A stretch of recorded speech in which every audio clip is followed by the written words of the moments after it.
Ya, suatu hari ketemu seorang yang tinggi besar, ganteng, bersama dengan Koden. Kemudian Koden cerita, ini dulu kecil ingusan aku mandiin, sekarang menjadi anggota DPRD di salah satu kabupaten di Papua. Ada lagi yang jadi camat, ada banyak buah-buah yang luar biasa. Nah, kita akan dengarkan Ibu Yayan Irawati, monggo. Ya, shalom semuanya. Terima kasih buat kesempatan. Shalom. Di hari yang luar biasa buat Koden dalam melayani pekerjaan Tuhan sampai ke 50 tahun. Saya hanya bisa bersyukur kepada Tuhan karena saya tahu saya kenal Koden kurang lebih 40 tahun. Dan saya tahu Koden seperti apa. Orang mau bicara apapun tentang Koden, saya tetap punya prinsip bahwa beliau adalah seorang hamba yang taat dan setia dan tidak pernah keluar dari mulut bibirnya untuk membicarakan orang lain, kekurangan-kekurangan orang lain, kesalahan-kesalahan orang lain. Saya baru mengenal satu-satunya hamba Tuhan yang tidak pernah menceritakan keburukan orang lain atau hamba Tuhan.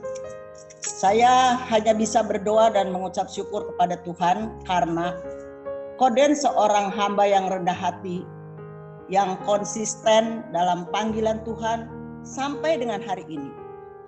Dan saya tahu Koden sangat dipakai Tuhan luar biasa karena memang dalam hidupnya itu semua penuh dengan firman. Dan saya yakin kalau hidupnya Koden penuh dengan firman, maka semua apapun yang menurut saya itu bertentangan dengan firman, maka itu tidak akan menjadi di dalam hidupnya apapun yang diceritakan orang lain tentang Koden.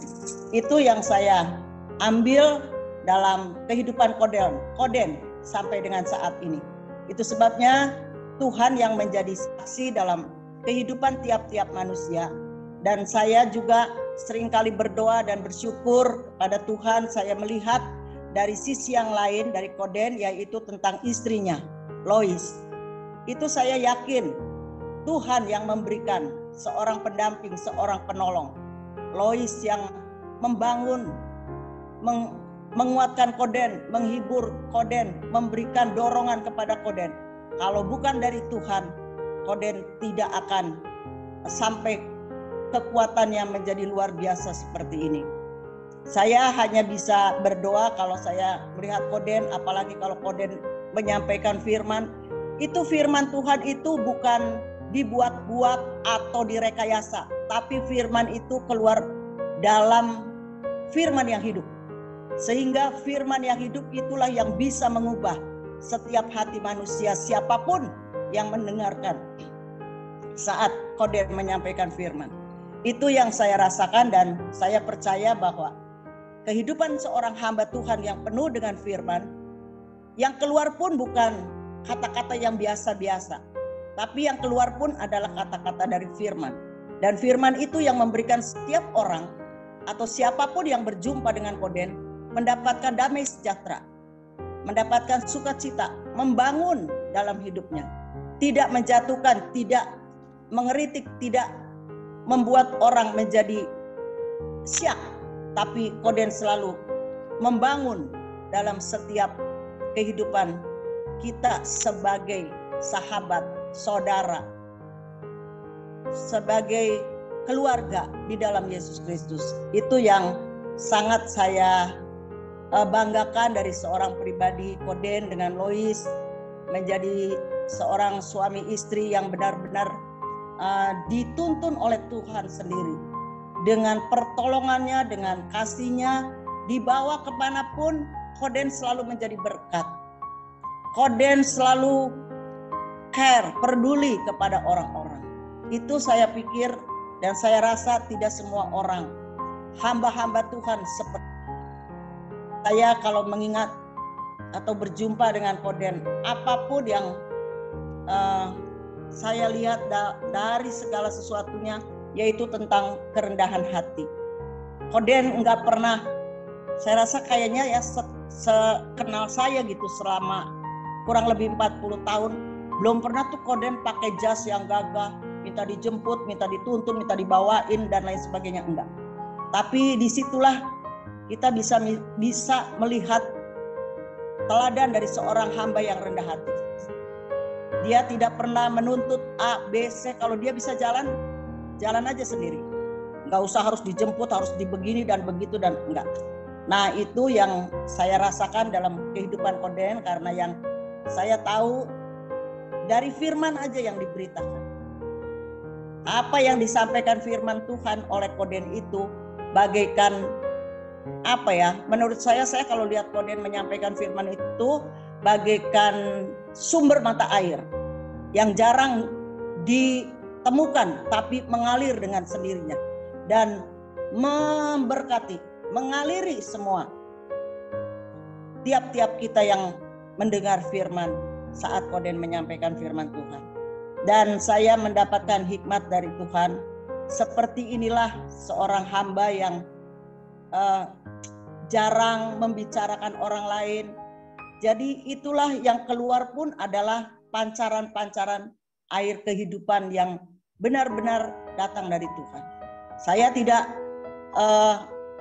membanggakan Koden dengan sanjungan yang aneh-aneh. Tapi ini nyata-nyata karena saya pun sering berjumpa Koden. Walaupun Koden ada dimanapun, anak-anak buahnya banyak. Saya pernah di rumah dulu di Batu Nunggal pun Koden dengan anak-anaknya, sepertinya kemana Koden pergi pasti itu anak-anak ikut. Nah, kita enggak gampang. Kalau kita diikuti orang biasanya kita ada risih, kita pasti keluar uang, pasti segala sesuatu membebani dan berat. Enggak ada tuh kayaknya Koden kayak gitu. Mengalir aja dengan sendirinya. Sampai dengan hari ini Koden saya rasa tidak ada perubahan dalam hidupnya. Tetap seperti itu. Itu yang saya katakan, Tuhan terima kasih.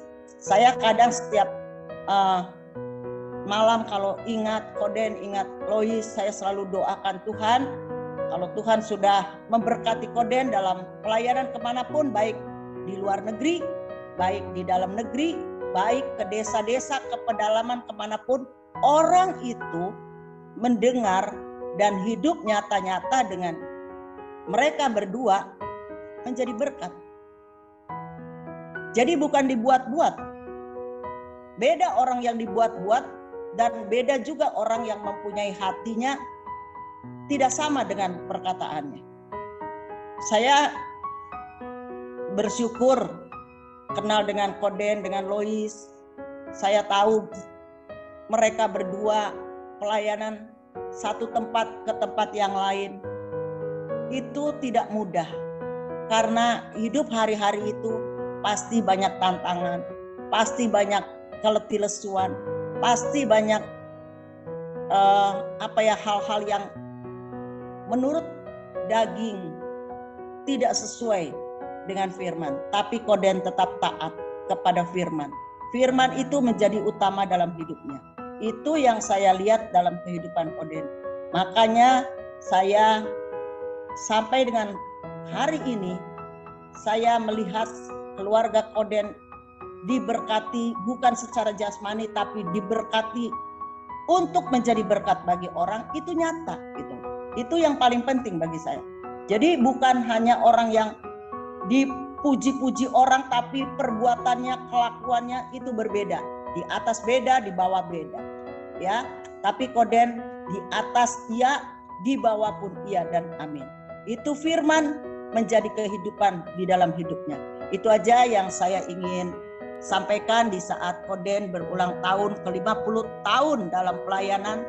Saya percaya tidak semudah itu melayani Tuhan dengan tantangan, dengan hal-hal yang dialami, dijalani. Tapi Koden sampai dengan saat ini dia tetap setia dan taat kepada Tuhan. Bahkan mengasihi orang-orang yang tidak menyukai dia atau orang-orang yang fitnah dia, tidak pernah Koden membalas dengan cara apapun. Percayalah, saya memperhatikan sampai dengan hari ini. Nama Tuhan dimuliakan atas hidup Koden dan Lois. Tuhan memberkati. Ya, terima kasih Bu Parewati. Kita menuju ke Pak Titus. Monggo Pak Titus.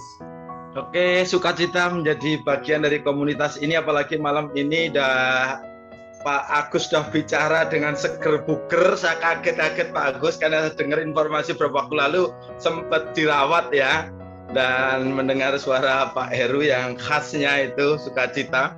Malam ini 2-2,5 menit saya akan sampaikan kesaksian mengenai Pak Daniel Alexander. Akhir 2018 lalu saya ditelepon oleh seorang pemuda. Kemudian katanya dia mendapat informasi melihat satu flyer di satu tempat di Green Lake Sunter. Dia hubungi saya, kemudian jam 2 siang itu saya bilang, oke, di mana? Kita ngopi gitu. Dan ketika ketemu, saya kaget juga, itu anak tato semua. Kemudian dia menceritakan banyak hal. Jadi selama ini saya ditolak semua orang, semua gereja menolak saya gitu. Saya tanya, kamu dari mana? Saya ini dulu pernah jadi anak angkatnya Pak Daniel Alexander gitu. Wah, bahaya gini, saya pikir begitu. Pak Daniel Alexander, anak ini tidak lulus dari Pak Daniel Alexander, bagaimana saya akan mendampingi dia gitu. Jadi yang jelas bukan di sayanya, tetapi anak ini ketika disambut dengan sedemikian rupa, saat itu juga merasa diterima, dia ingat kepada bapak angkatnya dan sekaligus bapak rohaninya, yaitu Bapak Daniel Alexander. Dan akhirnya setahun pendampingan dia minta dinikahkan, kemudian menikahlah. Nah, barangkali Bapak Ibu Saudara, saya adalah satu-satunya dari Bapak Ibu Saudara yang belum pernah ketemu tatap muka dengan Bapak Daniel Alexander. Tetapi bukan satu hal yang kebetulan, karena jauh-jauh hari sebelum saya akhirnya berkomunikasi dengan beliau, baik melalui telepon, melalui hal-hal lain, itu saya pernah mendengar nama besar Daniel Alexander ini dari teman saya dari FGBMFI, almarhum Pak Dadang, pendoa. Namanya saja Daniel, udah Alexander, pasti ini orangnya luar biasa. Kemudian Tuhan pertemukan saya dengan Pak Daniel Setiawan, dengan Pak Agus, ketemu ngobrol-ngobrol, ada Oma ini ya.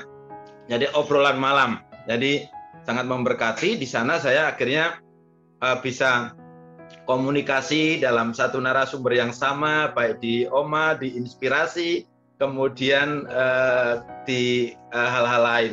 Nah, Bapak Ibu Saudara, yang saya simpulkan dari pertemuan-pertemuan dan obrolan kami adalah bahwa saya berkesimpulan bahwa beliau adalah seorang hamba Tuhan yang mendapat karunia jawatan seorang pendidik yang dikaruniai Tuhan dengan karunia hikmat. Pokoknya setiap orang yang ketemu dengan dia punya masalah, itu hampir semua punya solusi. Kemudian menurut saya beliau juga seorang hamba Tuhan yang dikaruniai dengan karunia makrifat.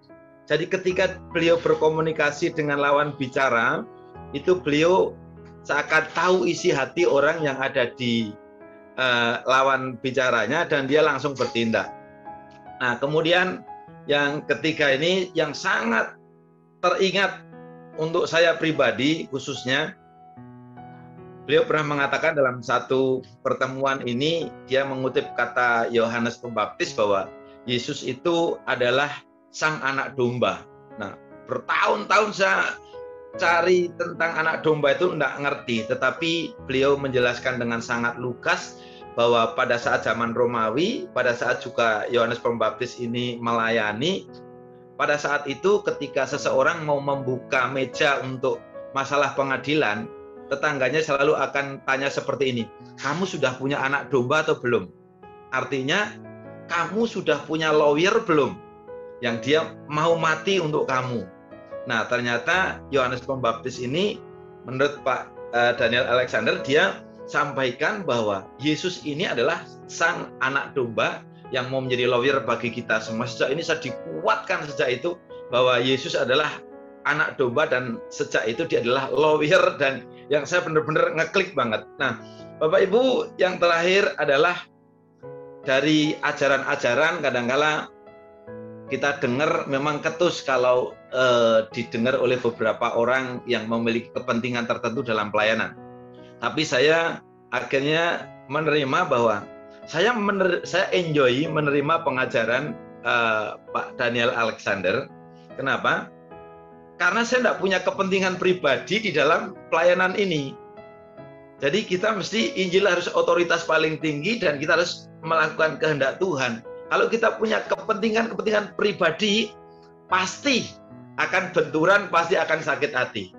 Nah, itu saja yang malam hari ini saya terima, dan terima kasih untuk teman-teman yang sudah mempertemukan saya, sekalipun baru lewat udara. Pak Agus, Pak Heru ketemu dengan Pak Daniel Alexander, satu saat pasti kita akan ketemu lah.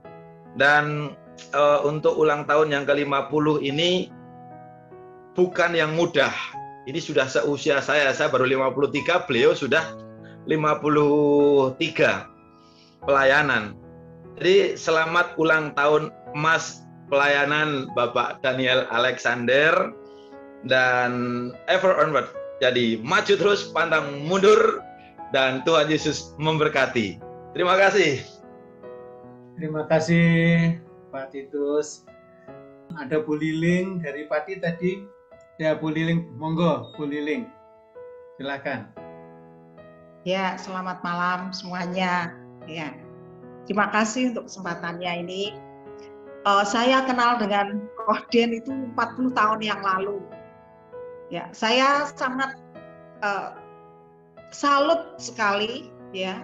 Yang saya salut itu apa? Yaitu semangat api pelayanan penginjilan.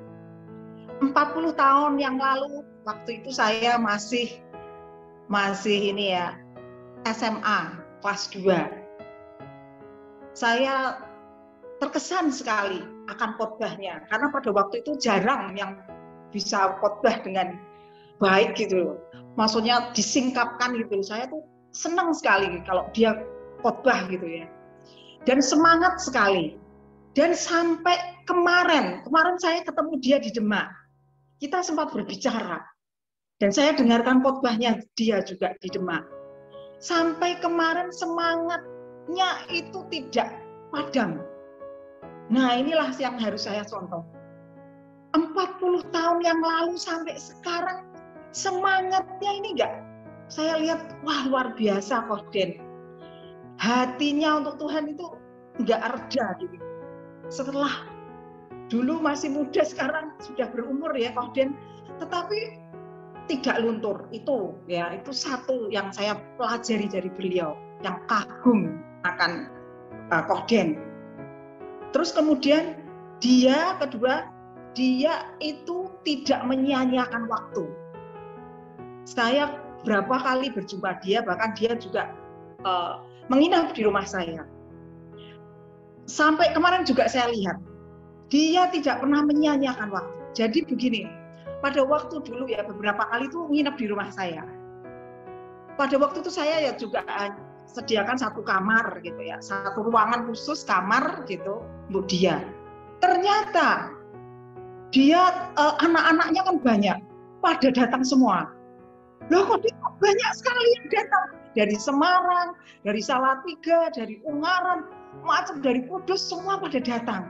Terus kok ini bagaimana, kamar saya kan cuma satu, nggak apa-apa, pokoknya kita mau kumpul. Akhirnya pada tidur di ruang tamu.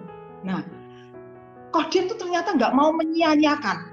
Ketika dia ada di mana, dia cari anak-anak sekitarnya supaya datang, impartasi, semangat, ada masalah dengan apa-apa. Maka itu kita makan bersama, dia sharing, dia ada kabar apa-apa, yaitu kesempatan itu dia tuh nggak mau itu sia-siakan. Nah, kemudian juga ketika kami makan di resto, dia ternyata nggak mau menyiakan kesempatan, yaitu mendekati pramu saji. Dan dia menginjil. Di antara kita banyak ini, dia ngambil kesempatan datang mendekati ini pelayan yang menyediakan makanan itu. Dia menginjil, bahkan tanya nomor HP dan sebagainya. beberapa kali dia menginjil, saya aduh salut sekali. Koden tidak mau menyia-nyiakan ketemu siapa saja. Kalau bisa dia menginjil. Sampai saya tanya, kok gimana? Kok bisa mendekati dia? Kok bisa sampai tahu detail tentang ini apa? Keadaan orang itu. Saya juga pengen, maksudnya kayak seperti Koden bisa nginjil dengan tahu gitu keadaan orang yang diajak bicara itu. Koden ngomong, itu adalah kepekaan. Belajar peka dengan Tuhan. Ketika Roh Kudus ngomong apa terhadap orang ini, kau harus sampaikan.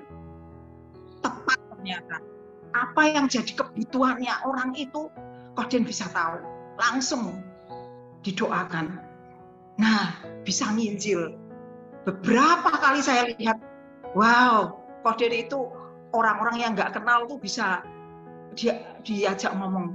Bisa tahu kebutuhannya, kesukarannya, oleh karena apa? Kepekaannya dengan Tuhan. Peka sekali dia, yaitu pelayanannya. Nah, waktu kemarin kan di Demak saya ketemu dengan dia. Dia tuh nggak mau menyia-nyiakan kesempatan.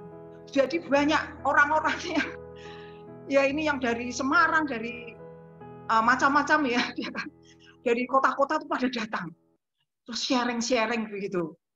Dan setelah itu juga dia itu berangkat dari satu kota ke kota lain. Cepat-cepat ngomong gitu ya, sudah sharing gitu. Ayo, dia ngomong ke saya mau ke bandara cepet ini, karena mau ada pertemuan lagi. Nah itu saya tahu.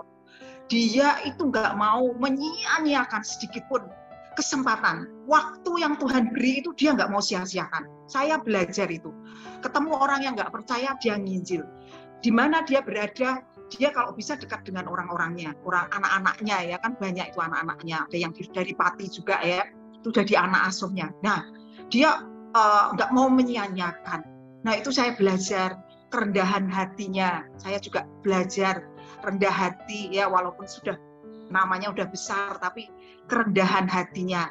Nah, itu pengalaman pribadi yang saya dapatkan dari Koden. Ya api ya, itu api semangat itu tak terpadamkan, itu saya lihat sampai sekarang. Dulu sampai sekarang tidak pernah padam. Itu saya salut sekali.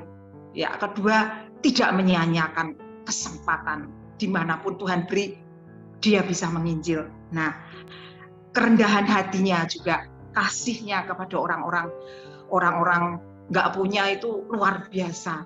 Banyak orang yang diambil jadi anak asuh ya, dia jadi papi gitu ya.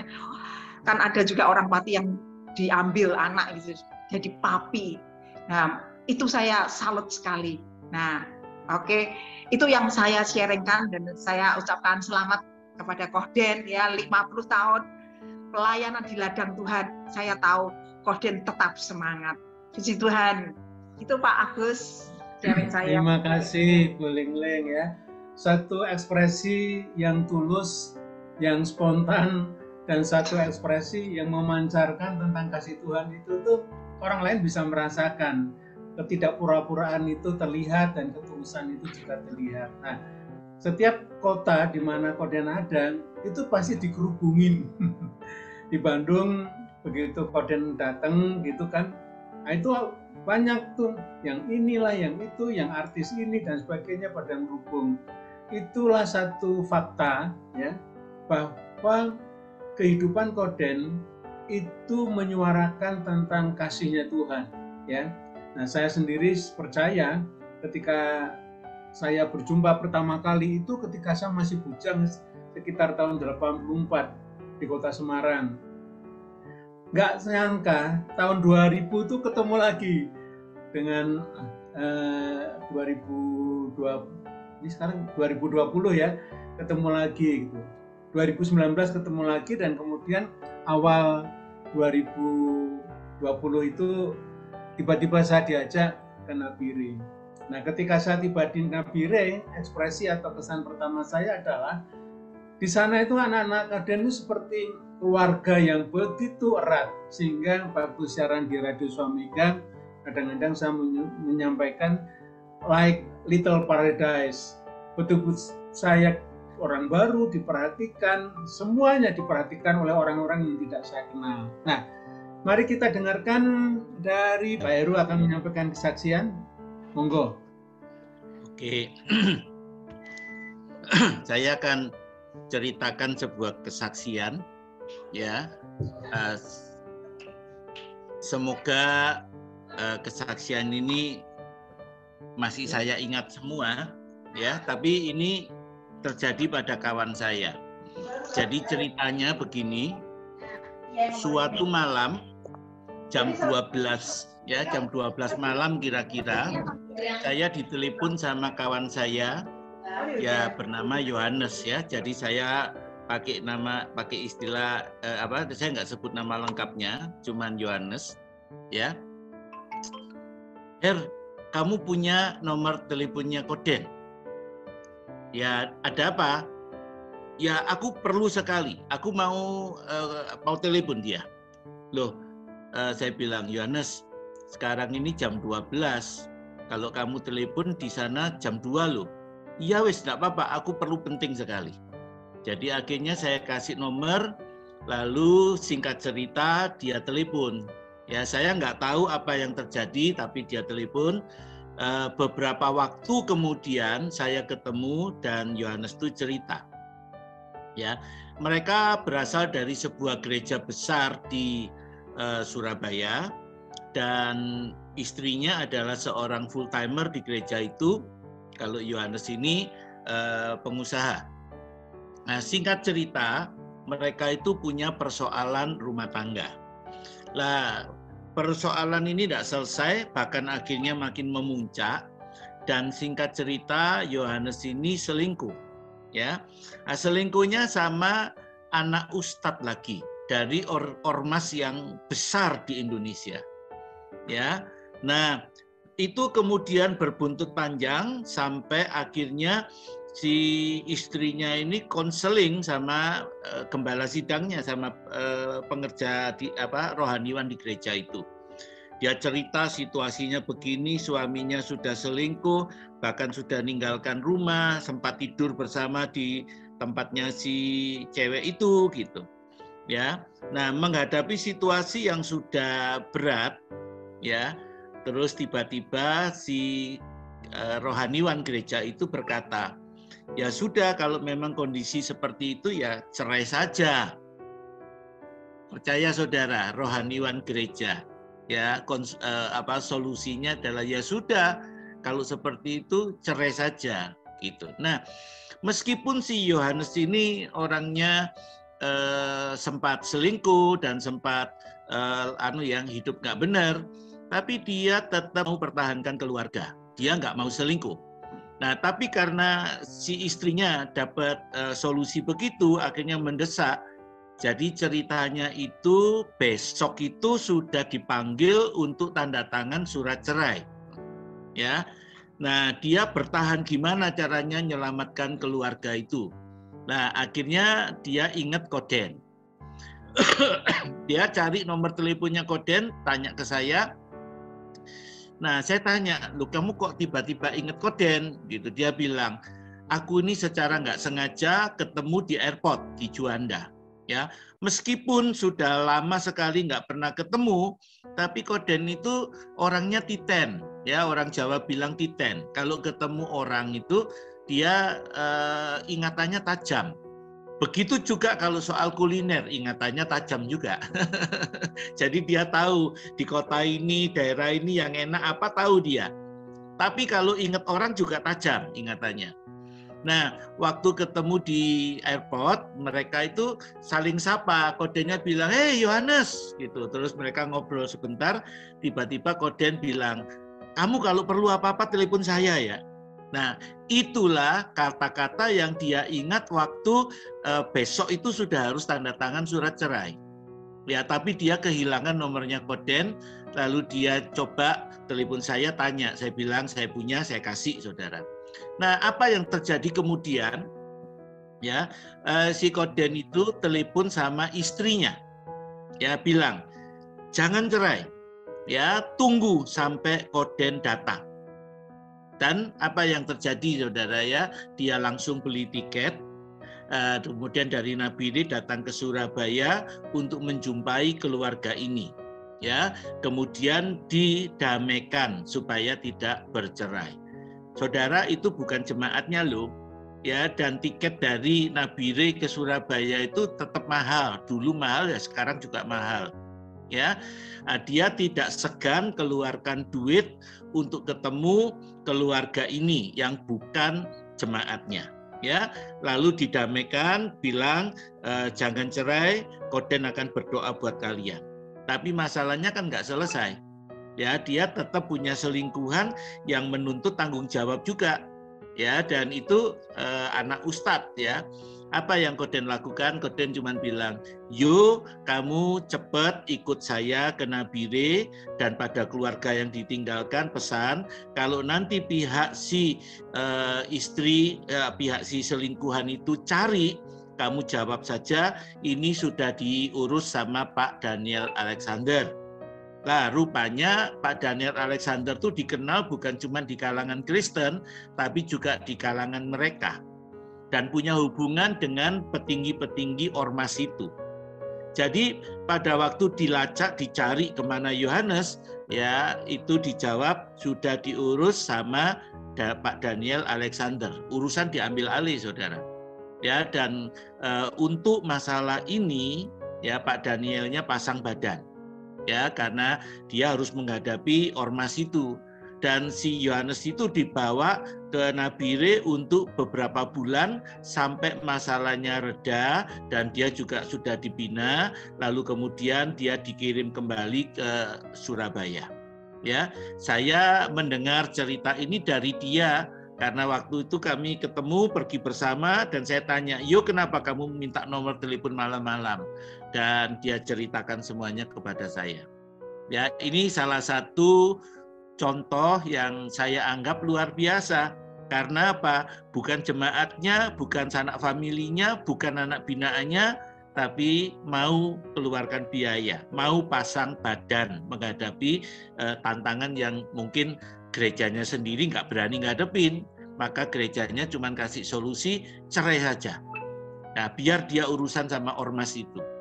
Ya, oke, mungkin ini sedikit tambahan cerita tentang sesuatu yang unik dan spesial tentang Pak Daniel ini. Silakan Pak Agus. Ya, bicara tentang pasang badan itu sudah berapa kali Pak Daniel itu pasang badan untuk menanggung orang yang harus bebas ya di LP gitu. Kalau apa-apa ya dia yang dipegang.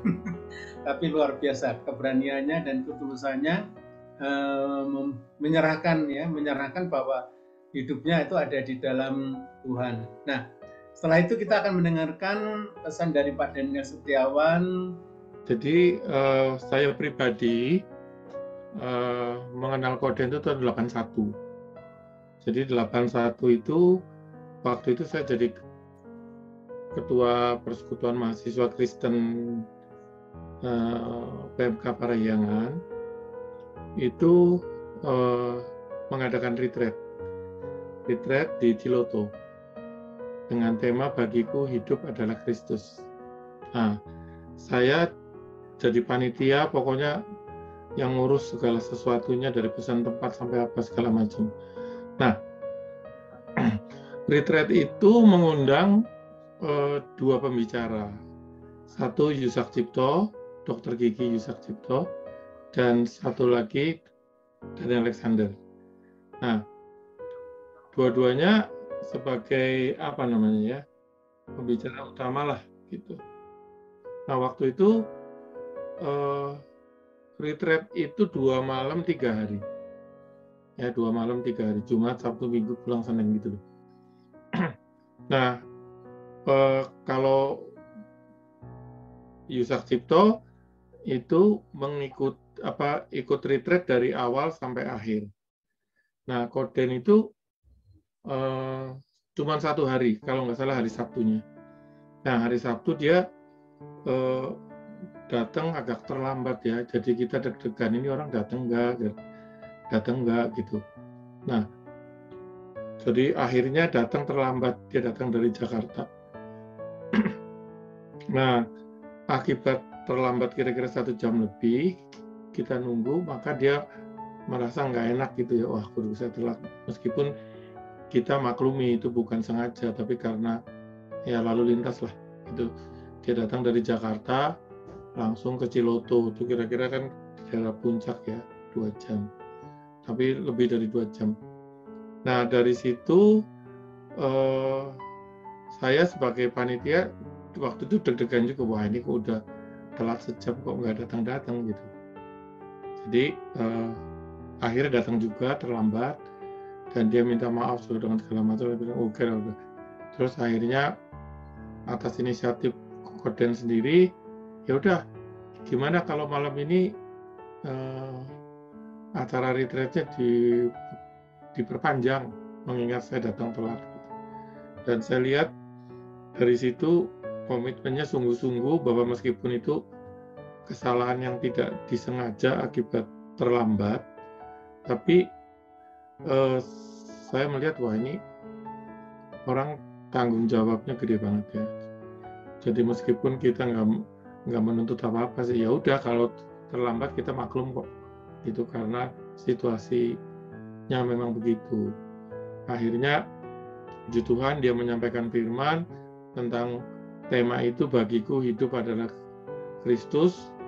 Nah, saya pribadi dari firman itu merasa wah ini cara menyampaikannya, temanya, kedalamannya ini out of the box gitu loh. Jadi saya belum pernah dengerin khotbah Filipi 1:21 itu loh. Bagiku hidup adalah Kristus, mati adalah keuntungan dan seterusnya. Padahal waktu itu masih mahasiswa ya. Jadi tahun 81 saya belum lulus gitu.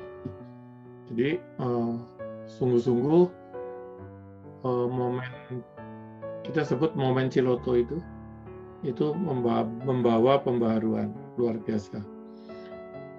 Nah,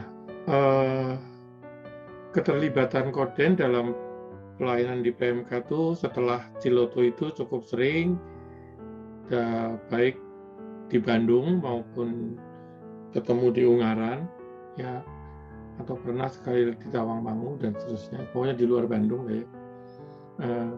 Itu tanpa diminta dia betul-betul dengan anak muda mahasiswa itu perhatiannya luar biasa. Intinya supaya jangan semata-mata hanya mengejar cita-cita pribadi duniawi, tapi tetap ditempatkan dimanapun itu bagi kita itu hidup adalah Kristus, itu aja. Nah sejak saat itu tuh membekas sekali, bukan hanya ke saya tapi ke semua mahasiswa di PMK. Setelah tahun 90-an saya mulai jarang berinteraksi dengan Koden sampai meskipun Koden sering ke Bandung, itu kalau ke Bandung pasti ke Jalan Sadewa 38 ke rumah Ibu Foni, itu markasnya di situ. Saya nggak pernah datang ke situ. Nah, waktu awal Februari itu tanpa sengaja saya makan di warungnya Bu Foni yang terkenal dengan pepes Foni itu. Nah, tanpa sengaja suaminya Foni itu, Pak Semi itu cerita tentang Koden. Loh, kamu kenal Koden tuh? Akhirnya pokoknya, no, kalau Koden ke Bandung selalu ke sini. Jadi singkat cerita, saya dimasukin grup WA Alexander Bandung istilahnya, nama grupnya itu. Nah, sampai satu saat saya datang, dikasih tahu Koden bulan depan mau datang gitu, hari Kamis kalau nggak salah. Oke, saya catat, saya tunggu ya. Pada hari H datang, loh kok bareng Pak Agus juga gitu. Nah, dengan Pak Agus juga saya udah 20 tahun kali nggak ketemu, meskipun sama-sama tinggal di Bandung gitu ya. Nah, padahal rumahnya juga dekat gitu. Aneh. Nah, ketemu di situ sebelum Pak Agus berangkat ke Nabire. Jadi singkat cerita, saya kontak lagi dengan Koden sampai terjadi pandemi. Nah, selanjutnya komunikasinya meskipun tidak ketemu tatap muka, ya via telepon, terus radio Swameka itu. Nah, di mana Pak Agus jadi penyiarnya.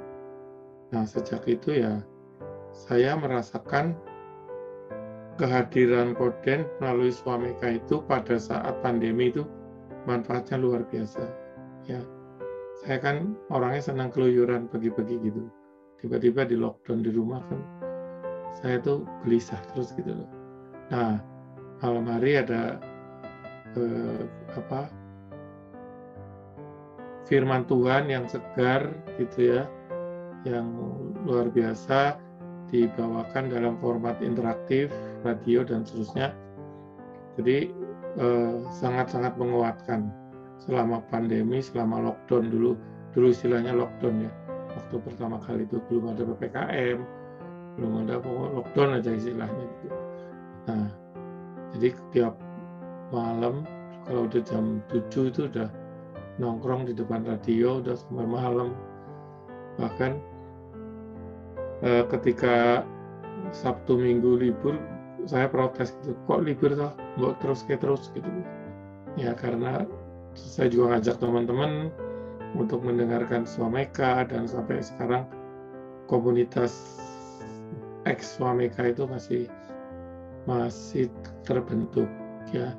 Jadi selama masa pandemi itu Koden itu banyak menguatkan saya ya, terutama di tengah ketidakpastian ini gimana sih kok di lockdown gitu loh. Nah, karena waktu itu saya stres berat terus ya, jadi itulah kesan saya. Jadi pada saat saya dalam tanda kutip imannya lemah gitu ya, pokoknya lagi bingung, lagi galau lah gitu. Itu dulu tahun 81 juga begitu ya. Saya ngadain retreat itu kan dulu tujuannya pengen ada sesuatu yang baru, sesuatu, masa pelayanan mahasiswa tuh gini-gini aja tau, jadi udah mulai bosen gitu. Makanya ngadain retreat itu. Nah, waktu itu manggil hamba Tuhan yang istilah saya waktu itu cara penyampaiannya out of the box ya, cuma terpilih 2. Yusak Cipto waktu itu masih baru ya, masih awal-awal, baru full time, baru berhenti dari praktek dokter gigi, dan yang kedua Koden yang baru muncul, maksudnya masih baru, masih rising star gitu. Nah, itu kesan saya bagus. Jadi kontribusinya khususnya terhadap pengenalan, pelayanan, dan cara melihat ayat-ayat Alkitab itu buat saya pengaruhnya besar. Itu aja. Ya, terima kasih, puji Tuhan Pak Dana Sender. Pak Immanuel Untoro, monggo. Pak Immanuel Untoro lewat chatting, Pak. Saya bacakan ya. Saya bacakan.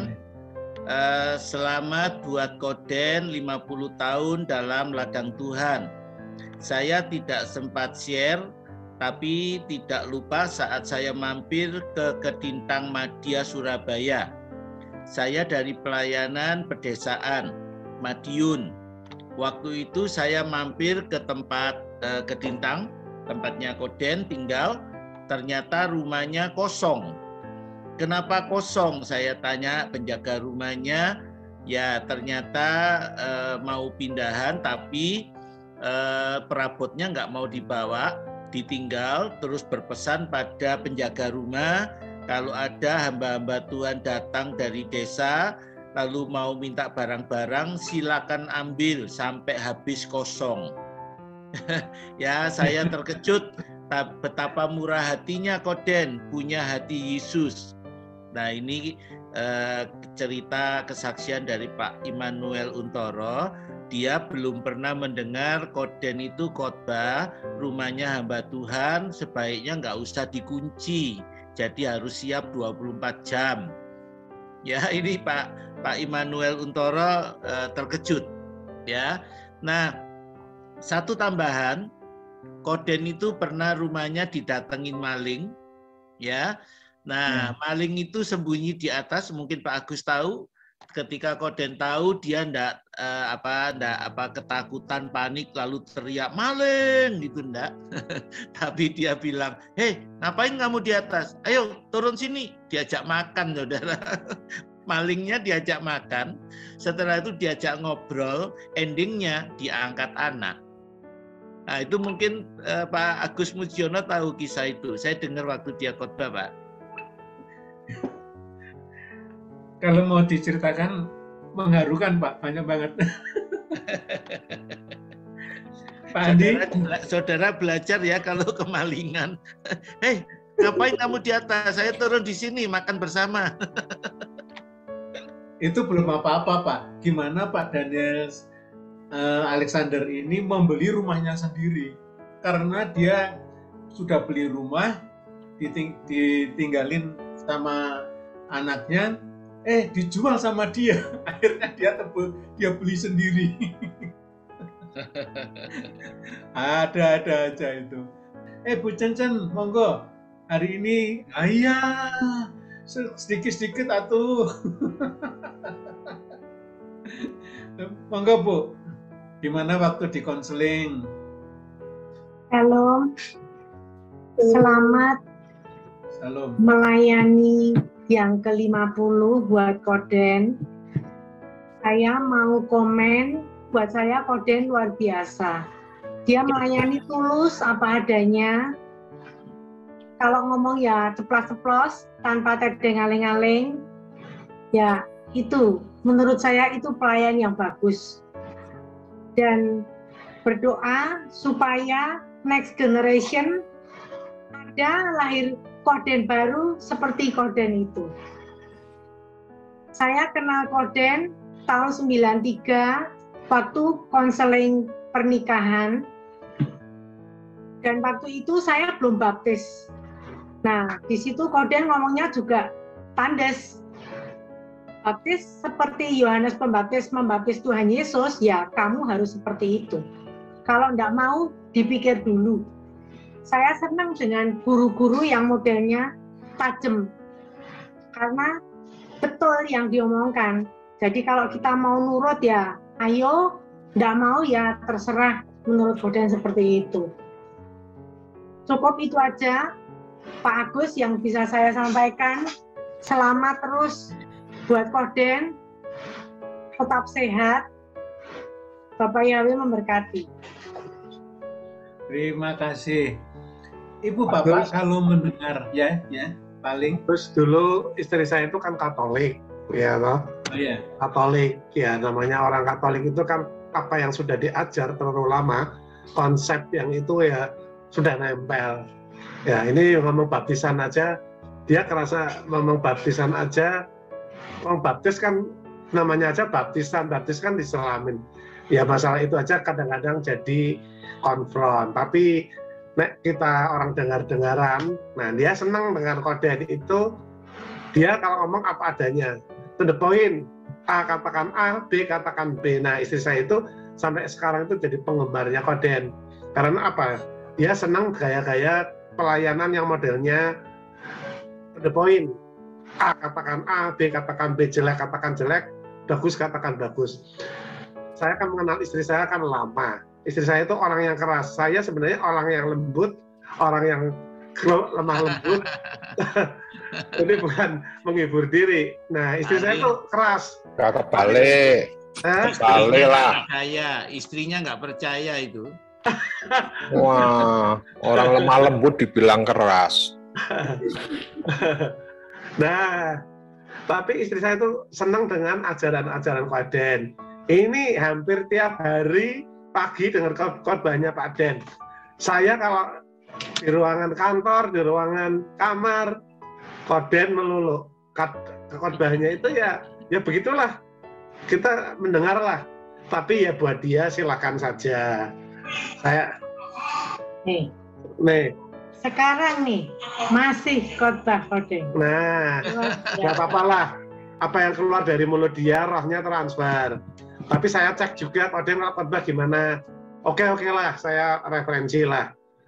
Tapi saya juga suka apa kalau khotbahnya Pak Den itu ya jeblak-jeblek atau jeplak. Saya juga orangnya begitu. Karakter saya itu kalau sama Pak Den nggak beda-beda jauh lah.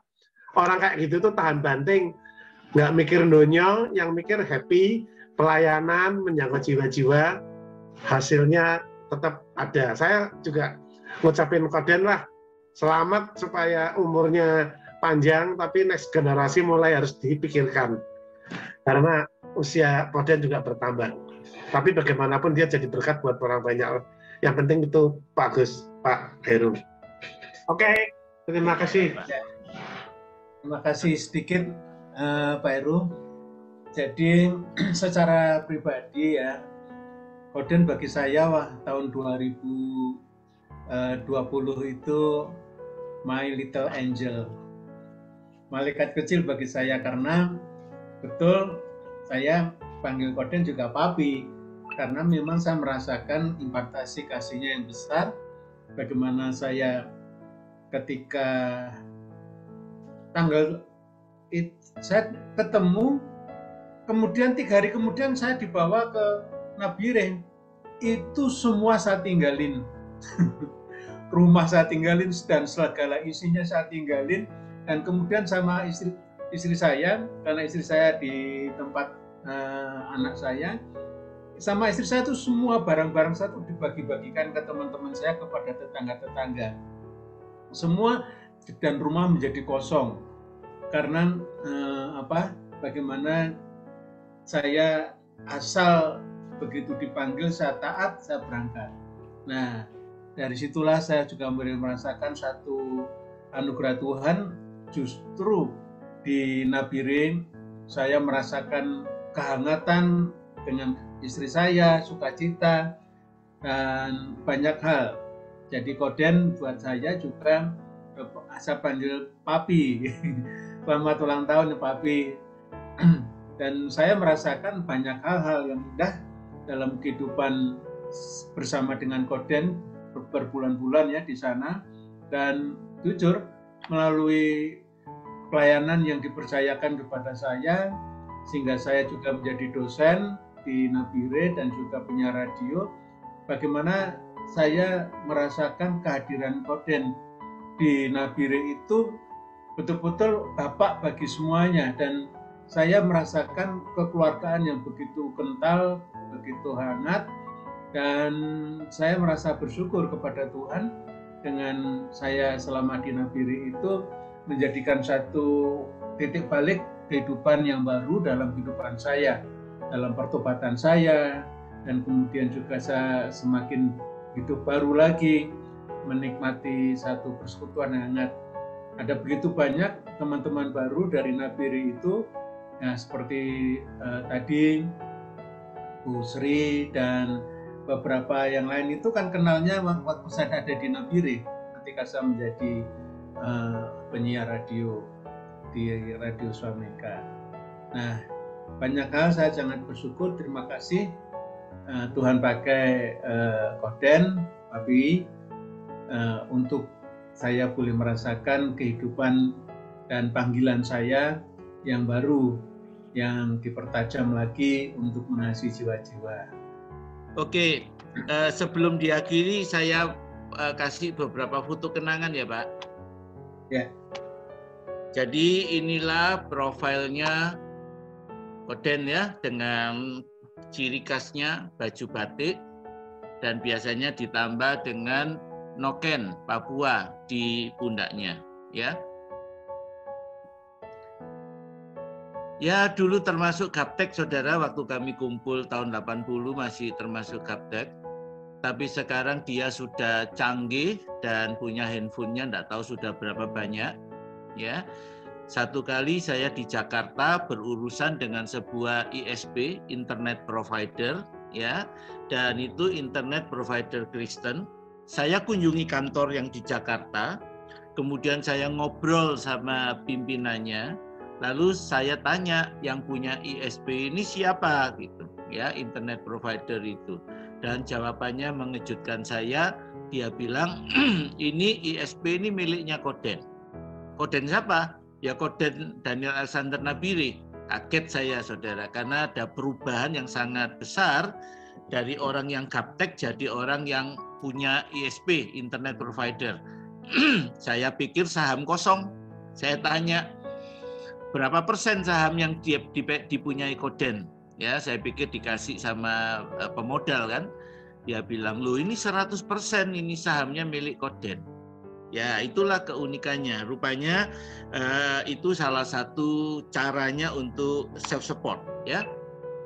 Ini dengan Bu Lois ya. Dan mereka menikahnya tanggal 17 Agustus kalau nggak salah 92. Memasuki dekade 1990-an Daniel memutuskan untuk melayani di Papua.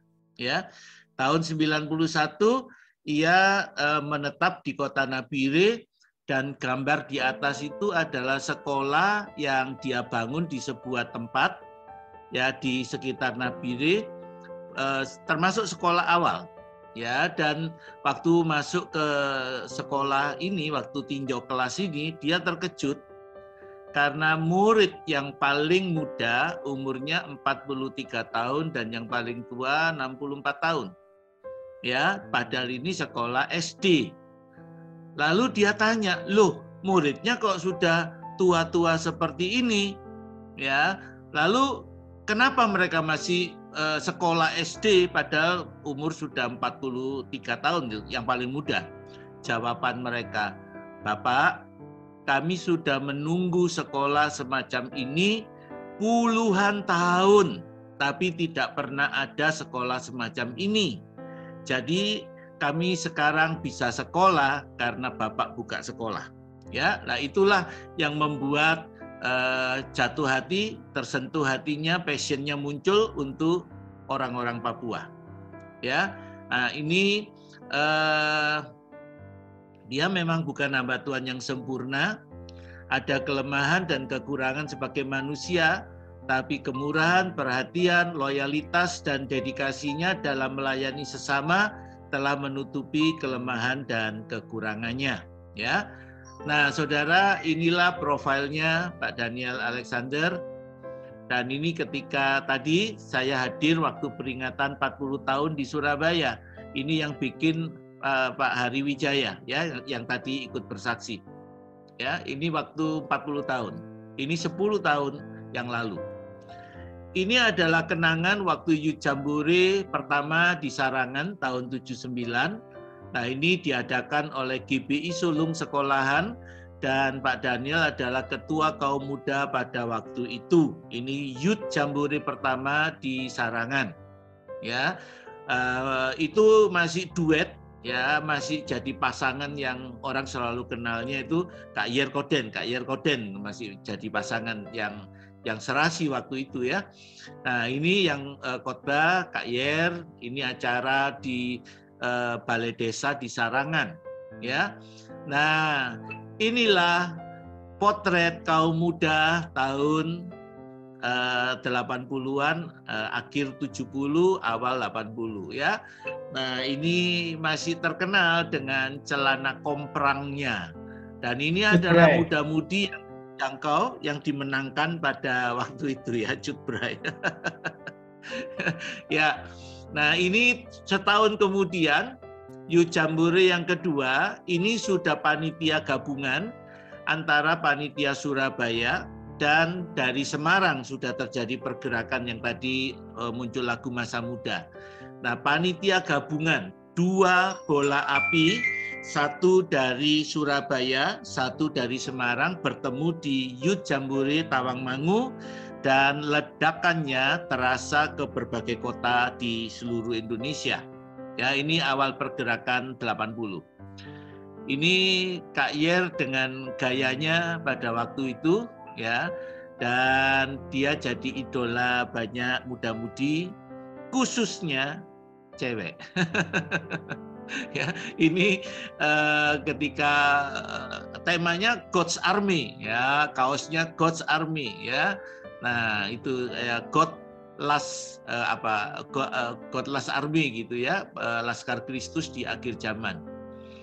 Nah, saudara, ini waktu Kak Yer mendatangkan teman-temannya, orang-orang YWAM dari Hawaii, dan ini adalah awal lahirnya Youth with the Mission di Indonesia juga. Ya, yang datang itu tokoh-tokohnya dari YWAM Hawaii di Maui.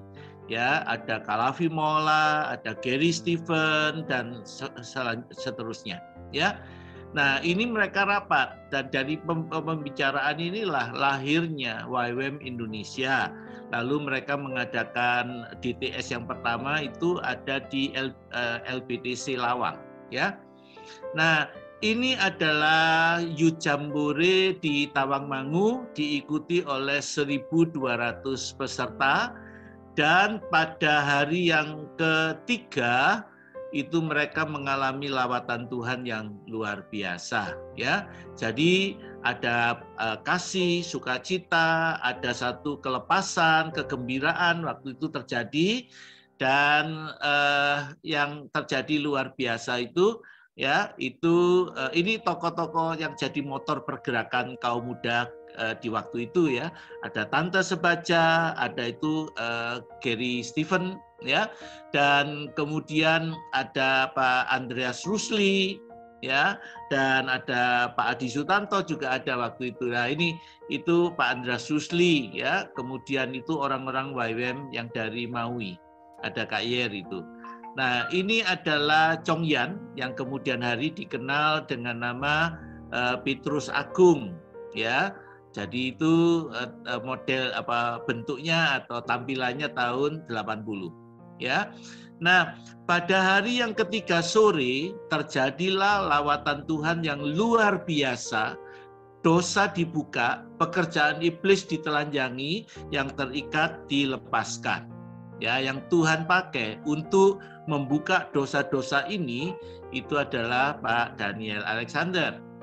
Ya, pada waktu itu Koden adalah worship leader, dan saat doa mau firman Tuhan oleh Gary Stephen, tiba-tiba waktu doa itu mendapat karunia marifat, lalu dari mimbar disebutkan dosa-dosa yang ada di depannya, yang dari 1.200 peserta Youth Jambore.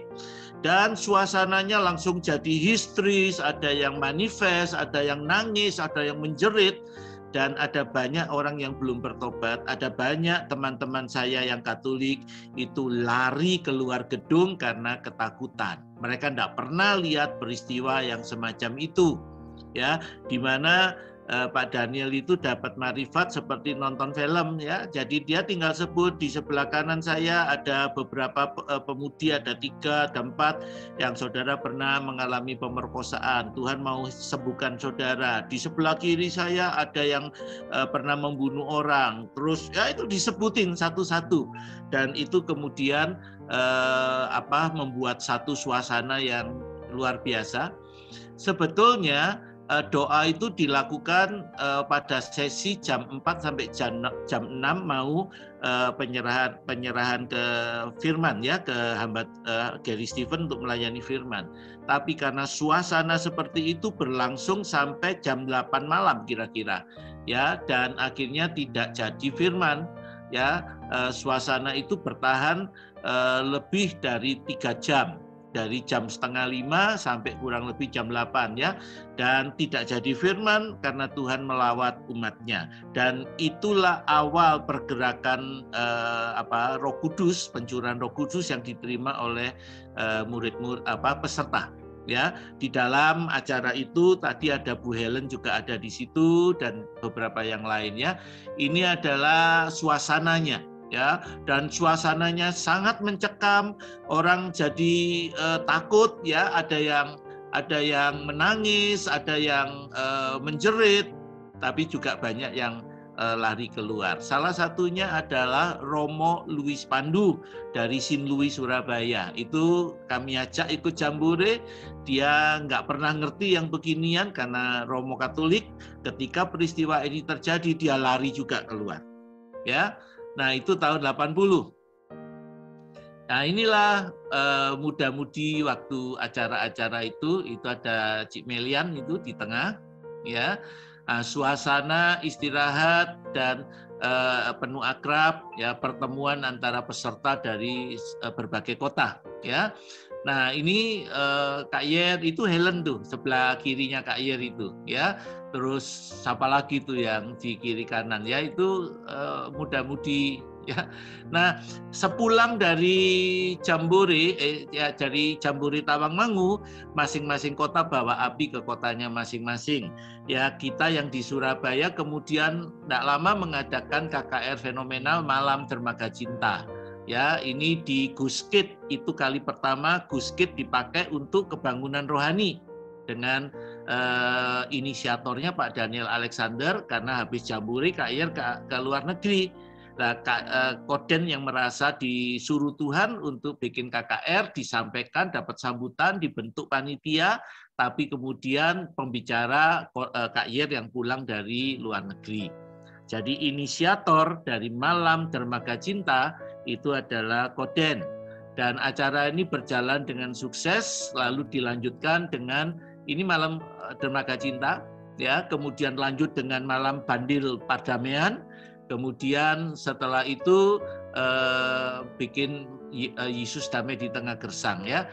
Dalam KKR Malam Dermaga Cinta ini artis-artis Kristen yang terkenal waktu itu jadi teman dari Kak Yer, Koden diundang, itu Adi Manuhutu, ya, datang bersama Franda Romes dengan kemudian Sandra Sanger. Dan kemudian pada Malam Dermaga Yesus Damai di Tengah Gersang bulan Desember datang bersama dengan Grace Simon, ya. Ini suasana kamar doa, ini waktu ada tantangan dan pembimbingan, ya. Waktu itu yang datang betul-betul orang yang belum kenal Tuhan, bukan jemaat gereja lain, dan penginjilan itu benar-benar menghasilkan jiwa-jiwa baru, ya. Nah, itu yang terjadi. Ini suasana saat pembimbingan, ini Malam Dermaga Cinta, ya. Dari sinilah lahir MDC, ya, namanya dilestarikan jadi Masa Depan Cerah. Tapi kalau mau jujur, MDC itu singkatan Malam Dermaga Cinta, ya. Ini pada bulan Desember ada KKR yang berikutnya. Nah, ini yang Yesus Damai di Tengah Gersang memakai Gelora Pancasila, ya. Dan di sini yang jadi pembina kita itu adalah Romo Louis Pandu, yang waktu Jambore dia lari keluar ketakutan, dan Pak Simon Tanto, kepala sekolahnya SMA Petra, ya, yang satu dari SMA Sin Louis, Pak Simon dari SMA Petra. Tapi mereka lah yang diminta jadi pembimbing atau penasehat dari kegerakan muda-mudi di Surabaya waktu itu, ya. Nah, ini ngobrol di ruangan sebelum masuk ke ruangan untuk pelayanan firman, ya.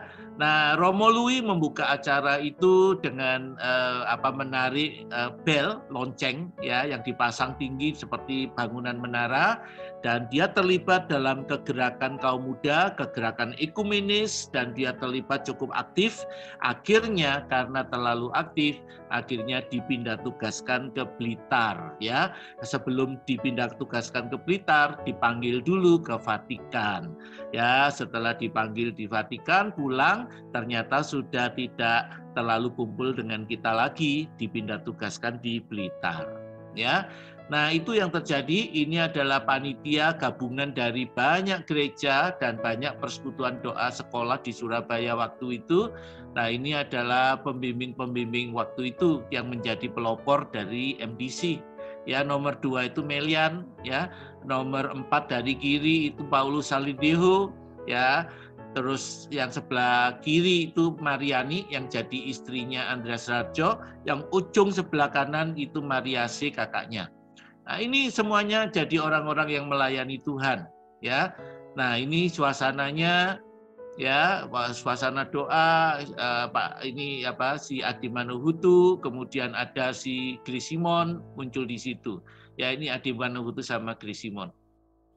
Ya, ini yang bertobat di Malam Dermaga Cinta, di Malam Dermaga Cinta, lalu bersaksi di Yesus Damai Tengah Gersang. ya. Ya, ini adalah suasana pergerakan awal dekade 80-an, ya. Ya, dan kemudian berlanjut dengan kota-kota lain, ada pergerakannya masing-masing sampai akhirnya tembus ke Jakarta dalam kegiatan Malam Dermaga Cinta. Tadi di awal daripada acara, panitia Malam Dermaga Cinta, Kasih Melanda Jakarta. Tadi di awal acara, Dr. Mediati Setiawan sudah menyampaikan kesaksiannya yang paling pertama, jam 5:30 tadi, ya. Jadi Dr. Mediati Setiawan adalah panitia inti dari Kasih Melanda Jakarta, lalu Kasih Melanda Indonesia tahun 85-86, ya.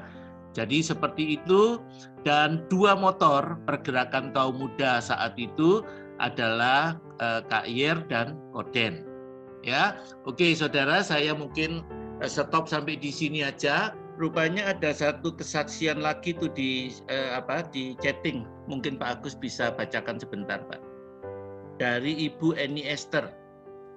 Oh ya, satu yang teringat, maaf Pak Heru, ini yang unik, waktu Koden diundang khotbah teman kami, ibadah diadakan di Sport Hall di kecamatan dekat rumah kami. Waktu itu hujan deras, jalan ke pintu masuk gedung itu becek sekali, nggak pakai babi bu, langsung Koden suruh beli koral. Koral itu entah berapa red. Koral itu Batu kerikil. Batu kerikil. Batu kerikil, iya. Maklum Bu. Jadi beli koral ya. Ditumpahkan di area itu, padahal itu kan fasilitas umum milik pemerintah. Ini unik. Belum pernah kami lihat yang begini. Terima kasih kalau ini bisa dibacakan. Tuhan memberkati, sehat terus Koden dan Cik Louis. Tim, Tuhan Yesus berkati. Aduh. Ya, Ibu Bapak yang dikasihi Tuhan, akhirnya malam hari ini kita bisa mengakhiri. Selamat ulang tahun pelayanan yang ke-50, Papi, Koden. Dan hari ini kami semuanya mengasihi Koden, kami mengasihi Papi, kami semuanya rindu bahwa karya-karya yang sudah ditabur, dimeteraikan oleh Roh Kudus dan menjadi berkat dan membuat sejarah yang luar biasa bagi kehidupan umat manusia. Akhirnya akan ditutup. Ibu Sri, kiranya bisa ditutup juga dengan doa. Terima kasih Bu Sri. Shalom semua, akhirnya tiba penutupan yang terakhir ya. Bapak Ibu yang terkasih dalam Tuhan Yesus, hari ini kita sangat bersyukur ya. Ada Tuhan, kehadiran Koden ternyata menjadi teman, sahabat, teladan bagi hidup kita yang pernah ikut dalam pelayanannya. Dan pemberitaan firman yang diajarkan Koden, ketaatan Koden dalam panggilan yang senantiasa peka terhadap suara Roh Kudus, menjadikan banyak orang kita semua mengalami perubahan hidup. Kami berterima kasih kepada Bapak Ibu yang telah mengikuti Zoom ini, membagikan kesannya dalam ucapan syukur, memperingati 50 tahun anniversary dari pelayanan Evangelis Daniel Alexander. Kiranya melalui kesan Bapak dan Ibu dapat makin memotivasi kita untuk menjadi lebih dalam lagi, memberitakan kabar baik, dan melakukan perubahan ke arah kekekalan. Tuhan Yesus memberkati. Mari kita berdoa. Terima kasih Tuhan, kami ucap syukur untuk malam hari ini. Kalau kami bisa dalam 3 jam menyelesaikan acara Zooming ini, Tuhan, mengenang 50 tahun pelayanan dari hamba-Mu yang begitu setia dan taat akan panggilan-Mu, Pak Daniel Alexander. Kiranya semuanya dibagikan saat ini sungguh-sungguh tetap membawa api dalam hidup kami. untuk kami bisa meneladani, untuk kami bisa terinspirasi, dan kami tetap terus berapi-api seperti Pak Dani Alexander Tuhan. Kami bisa mengakhiri panggilan-Mu dalam hidup kami sampai akhir. Terima kasih untuk Pak Heru, untuk Pak Agus, untuk semua terlibat dalam pelayanan pada malam hari ini. Terima kasih, kami ucap syukur di dalam nama Tuhan Yesus. Kami berdoa dan ucap syukur. Amin. Terima kasih semuanya.